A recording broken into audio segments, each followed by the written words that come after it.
Lo possiamo sentire Di Battista? Lo sentiamo insieme a lei. Mezzo milione di persone che ieri ha popolato il Circo Massimo e ha dimostrato che i cittadini italiani sono sovrani. Grazie.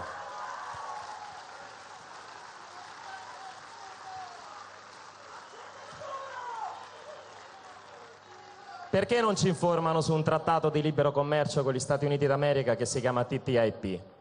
Perché non ci informano? Che cosa sta succedendo? Oggi la Comunità Europea, Renzi e altri collaborazionisti stanno negoziando nella totale segretezza degli accordi commerciali con gli Stati Uniti d'America che inficeranno il futuro nostro e delle future generazioni europee per 40-50 anni. Io ho vissuto in America Latina e ho visto le conseguenze dei trattati di libero commercio stipulati da paesi economicamente deboli ma umanamente molto forti e paesi molto forti economicamente come gli Stati Uniti d'America. C'era un sacerdote, uno dei tanti preti da combattimento che hanno rafforzato la mia fede, che si chiamava Don Lorenzo Milani, che diceva che non c'è giustizia più ingiusta che fare parti uguali tra diseguali. Dove io ho vissuto e dove sono stati stipulati tra il Guatemala, l'Honduras, degli accordi di libero commercio, delle aree di libero commercio con gli Stati Uniti d'America, io ho visto con i miei occhi lo strapotere delle multinazionali e l'impoverimento dei contadini di quelle zone.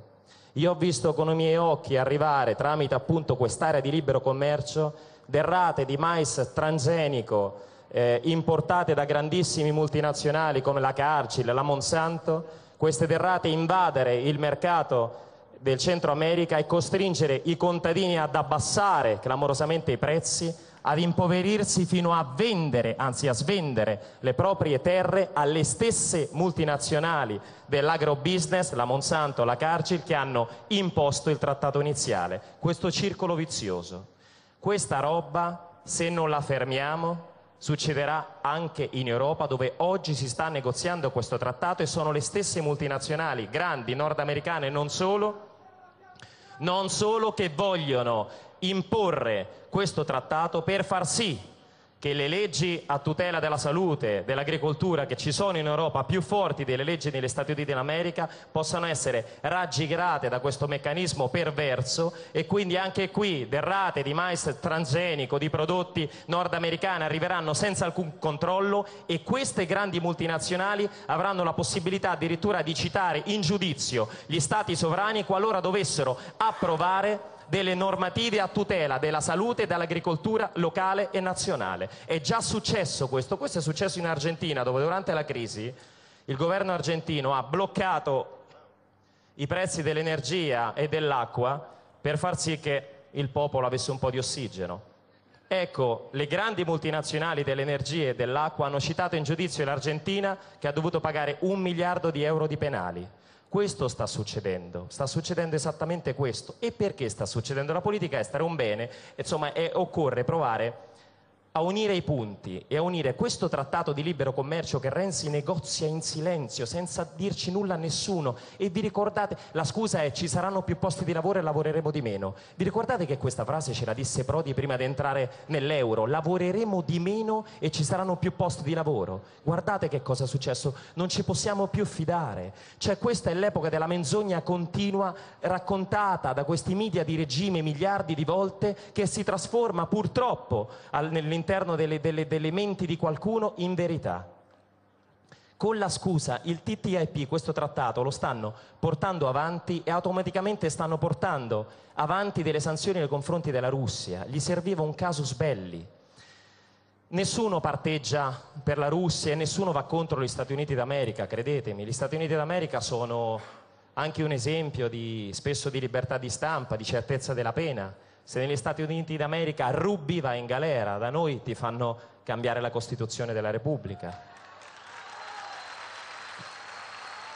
Però se ci fosse al governo il 5 Stelle andremmo da Obama e gli diremmo che essere alleati non significa essere sudditi.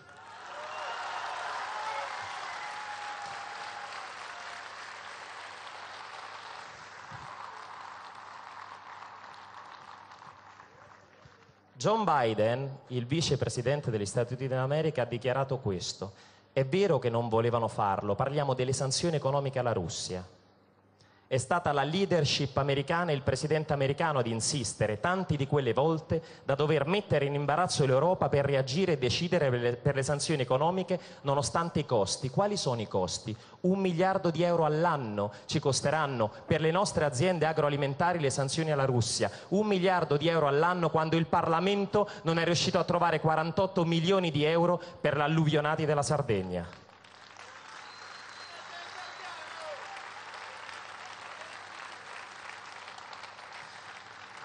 Ci fu un grande industriale ammazzato, riteniamo, insomma, secondo qualcuno ammazzato, lo confidò un tal Tommaso Buscetta, che fu quel pentito di mafia che diede molte informazioni a Falcone, riuscendo a smantellare quella prima Cosa Nostra, oggi si è trasformata Cosa Nostra. E Tommaso Buscetta disse che Enrico Mattei, un grande industriale, che riusciva a fare una politica snella tra vari imperialismi e sfruttare la competenza, la capacità italiana per fare gli interessi del popolo italiano, perché ripeto, noi non siamo né filorussi né filoamericani, noi siamo filo-italiani, questo siamo noi. Enrico Mattei fu ucciso molto probabilmente dalla mafia, e dei giornalisti, De Mauro, che indagavano sulla sua morte sono addirittura spariti, e sembra che coinvolti furono i Stefano Bontà, dei Mimmo Teresi, pensate, le persone che incontrarono grazie alle intermediazioni di Dell'Utri, Berlusconi nei suoi uffici negli anni 70. Sono loro, la mafia che c'è sempre stata, che si è infilata e che è stata utilizzata dai servizi segreti, è stata utilizzata dalla Repubblica Italiana spesso per eliminare dei nemici, dalle 7 sorelle del petrolio. È successo questo, è successo tutto questo. L'abbiamo fatto anche succedere noi, l'ha fatto succedere l'informazione. Oggi però c'è la rete, c'è tanto altro. Grazie.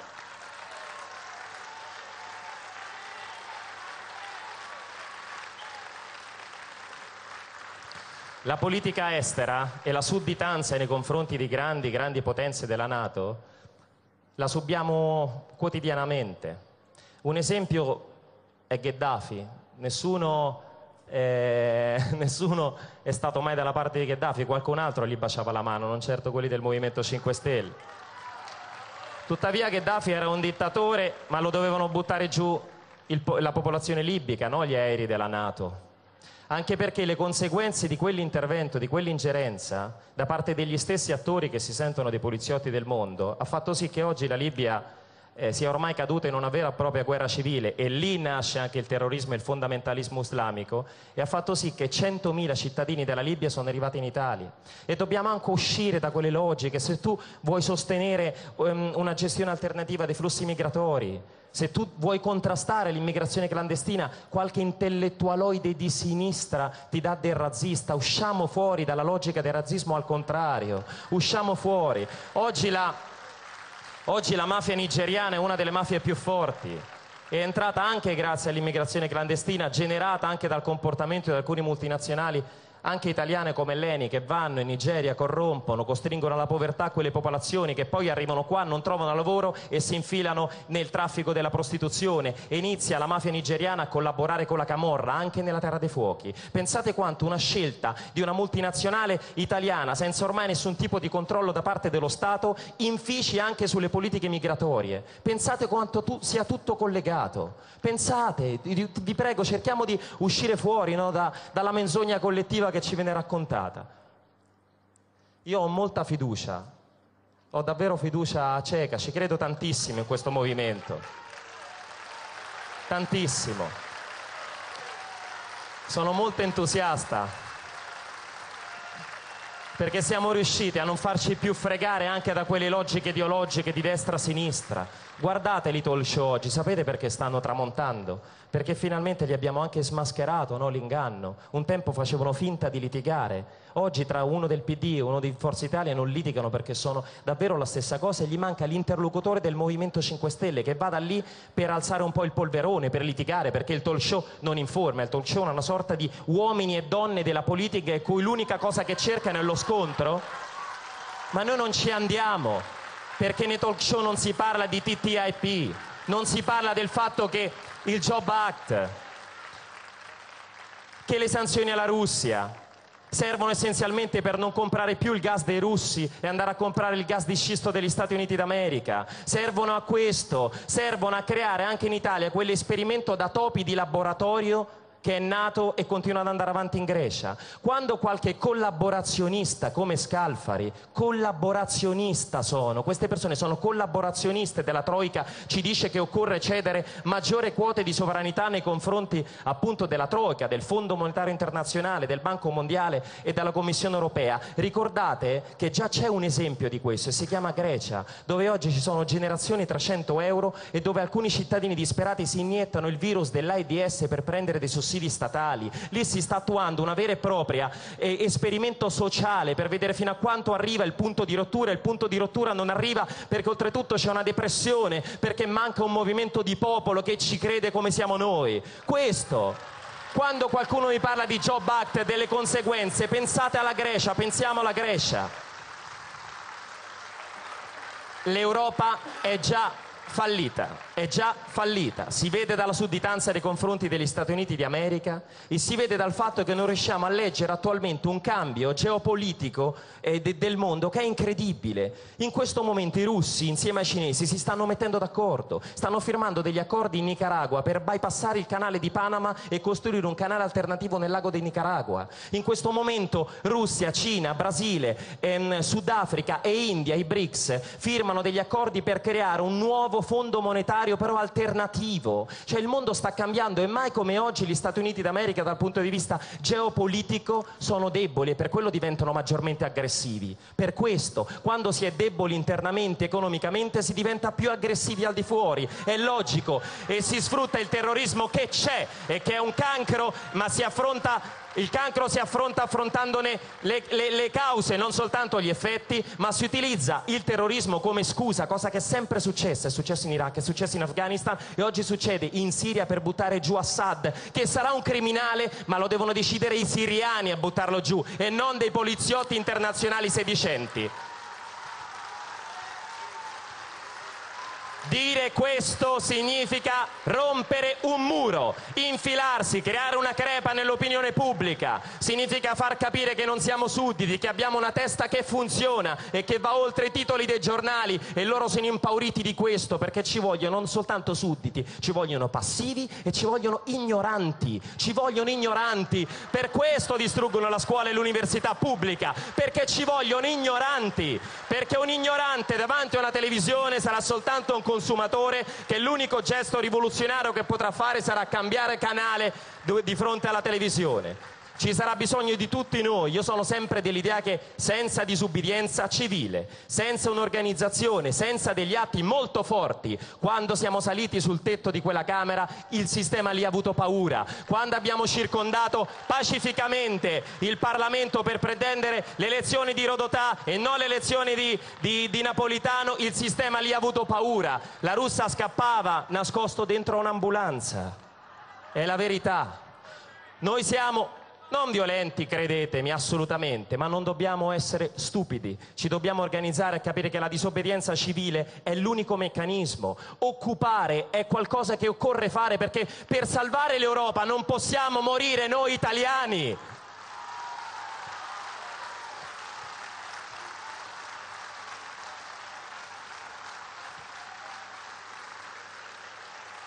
Crediamoci che abbiamo costruito tutto questo in 5 anni. Era impossibile, ce l'abbiamo fatta e è soltanto l'inizio, crediamoci, dipende soltanto da noi, da quanto ci impegniamo, da quanto riusciremo ad essere fantasiosi, da quanto porteremo con maggiore forza le proposte in Parlamento, da quanto riusciremo ad intercettare quel 44% che non ha votato alle europee, e quel 44% non lo becchi andando nei talk show, lo becchi andando davanti alle fabbriche, nelle università, andando a parlare nei centri anziani, nelle bocciofile, portandogli alla mano quello che abbiamo fatto, facendogli vedere con confattezza che abbiamo restituito milioni e milioni di euro, ognuno di noi si è tagliato lo stipendio e c'è qualcuno che non ci crede, ancora, gli porti i bonifici e ti dice io non ci credo. Se sono così inetti non ci parliamo. C'è un 44% invece di persone che non votano, che sono disperate e che sono disilluse, e li possiamo andare a prendere e dirgli facciamo qualcosa assieme. Einstein diceva che il mondo non sarà distrutto da quelli che fanno il male, ma da quelli che li guardano senza possa fare nulla. Viva il Movimento 5 Stelle! Grazie a tutti, è una meraviglia e siamo molto più carichi di qualche mese fa e glielo dimostreremo in Parlamento. Non li faremo dormire, li costringiamo a stare di notte, giorno e notte lì dentro. Passeranno il Capodanno in aula, il Natale in aula, faranno questo fino a che non ci diranno che cosa volete. Vogliamo quello che vuole il popolo italiano.